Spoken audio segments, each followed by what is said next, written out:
May 6th, 2016. I really struggled to pick one topic to talk about today. And I guess that in itself is a topic because there were so many things that I experienced today. Mostly having to do with my mom. And my father would have conversations with me, serious conversations. I'm the oldest in the family, and that carries, unfortunately, a lot of responsibilities and burdens that the baby of the family might not get. And anytime I had free time with him, he was quick to have serious conversations with me about his last wishes or how he wanted to be buried, where he wanted to be buried. It was very difficult for me because I really wanted my time with him to be more of memories. What were my last memories going to be like? And in one of the conversations he had, and he asked several of us, it was to take care of his wife. He said, promise to take care of your mother. I said, Dad, well, you're going to be fine. But he would still make me say it. Okay, Dad, I promise. And then on the day that he last spoke, which, of course, at the time, we don't know this is the last time, they were going to induce him into a coma, and he was laying on the gurney in the hospital. And the tumor was making it difficult for him to speak clearly with the clarity and diction. And the doctor came in and said what they were about to do. And so he turned to me. I was at his right-hand side. My sister Melissa was on the left-hand side. My mother was a little bit behind me, sitting in one of the chairs that they have when you're waiting in the room. And he starts to babble something that I quite don't understand. And I tell him, Dad, you don't have to talk right now. You don't have to talk. Don't worry about it, Dad. The doctor's going to give you something and you're going to be just fine. He was finally able to say, promise you're going to take care of your mother. I said, Dad, you're going to be fine. My father looks at me and yells, screams at me, promise. I said, okay, Dad.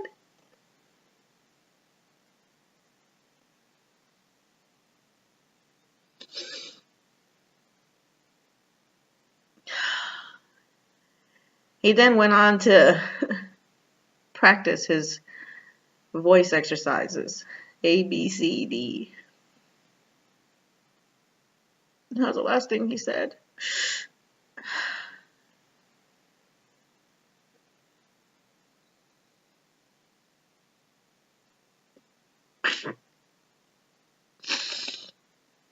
Anyways.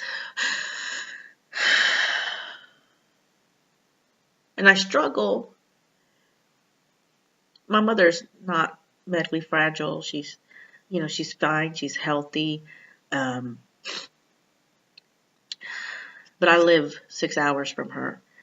And I struggle to make sure I'm honoring what he says. And he left that behind for all of us to watch over her and protect her. And today, a contractor tried to take her to the bank, so to speak. And she called me, which I was very glad that she called me. I then called Sister B and Sister C, and then Brother A got in it. And so it was a quickness of us to come to her aid and make sure, because we know what Dad would want. And we were in it the moment someone tried to take advantage of her. And it seems that senior women that are widows are just a wonderful target for people. I'm here to tell you, America, keep your hands off my mama. Okay? She is not for the taking. You got the wrong family. Sorry for your luck. You've got to deal with daughters and a son. If you want to go ahead and try, go ahead and try. If you want to go ahead and see if you can get by, go right ahead. But you have failed to understand we're his daughters. And you have underestimated the magnitude and the love we have for this man, even if he's not here, even though he's almost been gone a year. You have failed to underestimate the love we have for him. And if the man said for us to do something, we're going to go down fighting doing it. So come on, bring it. We're going to take care of it for you. But this is our warning as the Cruz family. We're not going to let it happen. You don't know the Cruzes and a lot of other people. And there's a lot of other genes in me. I'm not saying that that's the only thing. However, this is your warning. Back up off our mama. Okay? That's just that. So we came and helped her, and we got everything got solved. And my mother, didn't get horse swindled, so to speak, because all she had to do was ring one. And if you ring one, you're going to get the rest of us. Okay? And anybody else out there who thinks they have an idea if they're going to take advantage of our mama. No. See, because our daddy said, take care of your mama. And if our daddy said it, we're going to do it. But it was still very frustrating. I felt helpless that I couldn't instantly get to her, being this far away from her. But just in case you're getting an idea, the other ones are right down the street. Okay, all I got to do is send one of them. Not to fret. Not to fret, you people out there who think that you're going to just have your way with my mama. You probably not. You think you are, but you're not. Anyways, I'm going to get off that subject because I said I was going to stay on one subject, but obviously I'm all over the place. I'm scattered. When I think about what got left behind, when my father left, it is no doubt took something from all of us, and we're all broken permanently. You're not going to get any glue. You're not going to get any tape. There's no staples. There's nothing that's going to fix this. There's nothing. I mean, you can't fix it.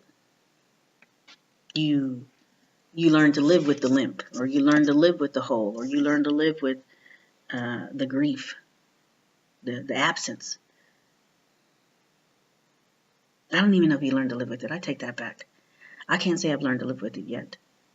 Obviously, I'm functioning, and obviously, I'm doing something, but being without him,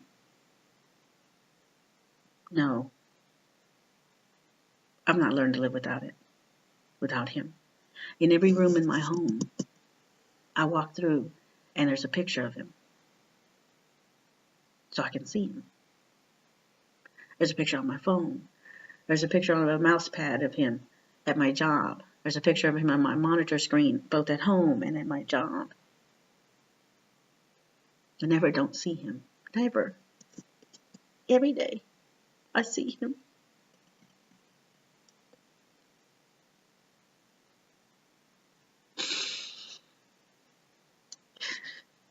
He was a pillar of strength. He was a hard worker. He modeled keeping your word.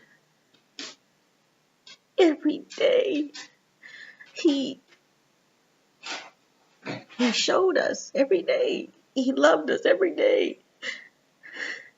There wasn't a day that I don't think that I love to watch him laugh. It was so hilarious. And now I look at it and I was like, why didn't I record it? Why? Why didn't I? I had plans to record it. I did. And, but when I talked to him about his future, he would cry. And so I had to leave it alone. I had to not. Just had to. For his sake, for his sanity. So he wouldn't be scared. But I still wish I had something. I want to hear his voice.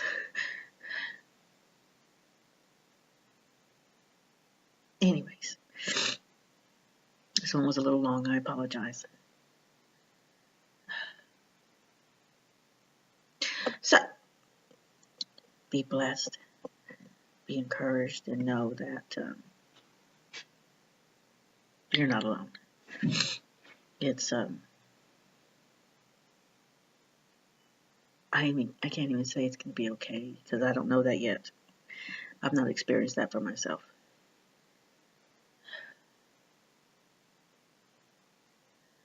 But maybe I'll have a moment of okay. I'll talk to you tomorrow.